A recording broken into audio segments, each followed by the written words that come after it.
Halo, buka buku bareng Titi Setioningsi. Kali ini aku bakal review sebuah buku kumpulan puisi anak untuk memperingati Hari Anak Nasional yang jatuh pada tanggal 23 Juli 2020 kemarin. Nah, kali ini buku yang aku pilih yakni berjudul Dongeng Pohon Pisang karya Ahmad Sultoni. Buku Dongeng Pohon Pisang ini diterbitkan oleh Gambang Buku Budaya. Tebal bukunya 53 halaman, jadi cukup tipis ya. Dan di dalam buku ini terdapat 25 puisi anak. Ke-25 puisi anak tersebut diantaranya ada Ibuku Berwajah Rembulan, Telur Asin, Kambing Mbah Pandi, 3 Mentok Kakek, Sawah dan Aku, Mengaji, Anak Mentok Kakek, Kupanggilin Nenek Malam Hari, Sungai Kecil di Kampungku, Pantai Dekat Rumah Simbah, Hujan-hujanan, Pohon Kelengkeng Samping Rumah, Buah Cimpluan, Putri Tidur, Sepeda Nenek, Pohon Bambu Belakang Rumah, Kolam Ikan, Menasehati Nyamuk, Petani, Ayahku, Dongeng Pohon Pisang, Anak Ayam, Anak Burung, Resep Membuat Mendoan Istimewa, Di Kebun Rambutan Kakek. Nah, ke-25 puisi anak tersebut dari isinya sih seperti cerita anak-anak pada umumnya. Jadi di puisi ini layaknya seorang anak yang sedang bercerita tentang kesehariannya. Bahasa puisinya sangat sederhana dan saya rekomendasikan buku kumpulan puisi ini dibaca oleh anak-anak. Saya paling suka bagian puisi anak ini, yakni yang berjudul Kolam Ikan. Saya bacakan tentang kolam ikan ya.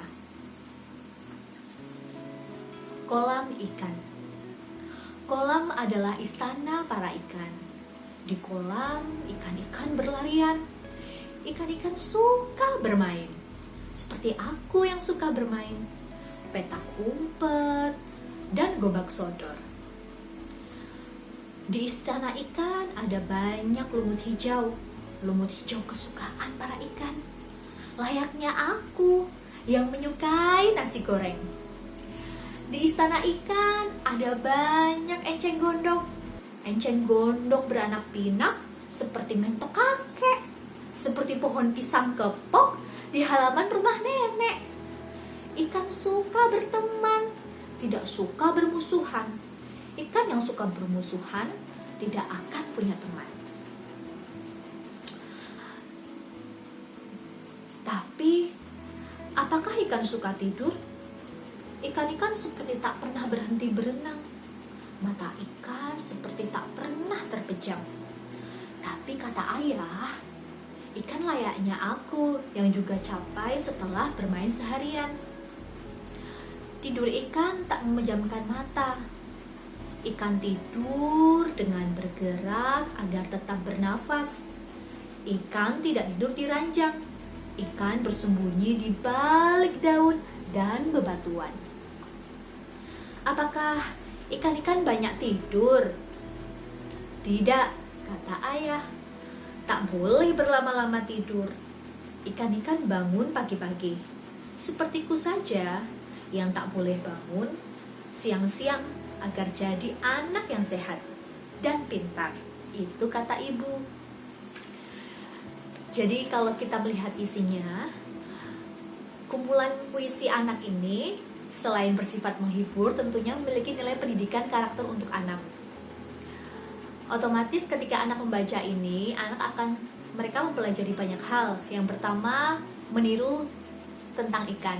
Jadi bagaimana ikan harus bangun pagi-pagi, anak pun harus begitu. Bagaimana ikan-ikan tidak pernah bermusuhan, maka seorang anak yang membaca puisi ini diharapkan juga akan memiliki sifat yang suka berteman.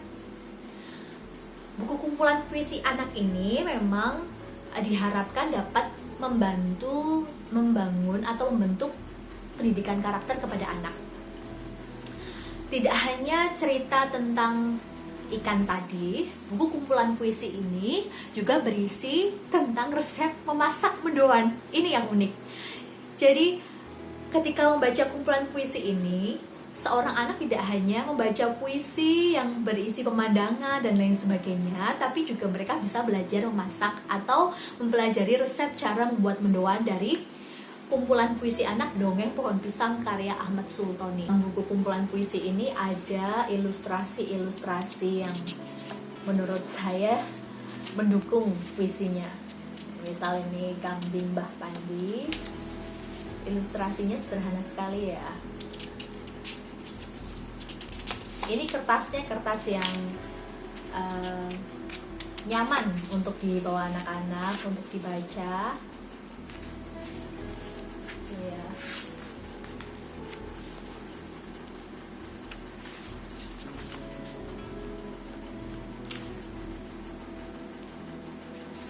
Lewat buku ini, ketika saya sebagai seorang dewasa membacanya, saya seperti sedang berkelana kembali ke masa kanak-kanak di desa. Bagaimana kita sering main ke sawah, bertemu dengan petani, kemudian juga sering menjumpai kambing.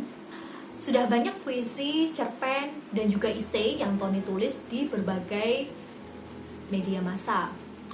Dan juga beberapa buku juga sudah diterbitkan. Salah satunya yakni kumpulan puisi anak Dongeng Pohon Pisang ini. Saya sangat merekomendasikan buku ini dibaca oleh anak-anak, bisa mengarahkan anaknya untuk mulai suka membaca. Dan saya rasa buku ini cocok untuk permulaan seorang anak suka membaca puisi. Apalagi bahasa yang digunakan sangat lugu, cenderung seperti seorang anak yang membuat puisi. Jadi seolah-olah ketika saya membaca puisi ini bukan Tony yang menulis, tapi anak kecil yang menulis puisi. Tony memang sudah berpengalaman dalam menulis puisi. Jadi ketika membaca ini, ya sudah tidak diragukan lagi lah kapasitas Tony sebagai seorang penyair atau sastrawan. Kalau kalian ingin mendapatkan buku ini, kalian bisa DM saya lewat Instagram di bawah ini. Nanti saya pesankan. Karena Tony ini sendiri adalah rekan saya ketika S2 di Universitas 11 Maret Surakarta. Saya akan membacakan satu lagi berjudul Ayahku. Ayahku. Ayahku tubuhnya sekekar pohon jati, hampir menyundul ujung pintu jika berdiri. Suaranya sebulat sinden lanang. Matanya tatap tajam mata kucing nenek. Ayahku suka sekali bilang, "Dedek, bukalah semesta lewat buku-buku." Heran, banyak sekali buku ayah berjajar rapi di rak ruang tamu. Dan kata ayahku lagi suatu ketika, aneka resep makanan lezat ada di buku-buku. Aku jadi suka membaca buku. Aku berkeliling dunia lewat buku-buku agar bertambah ilmuku. Terima kasih ayahku. Bagus ya.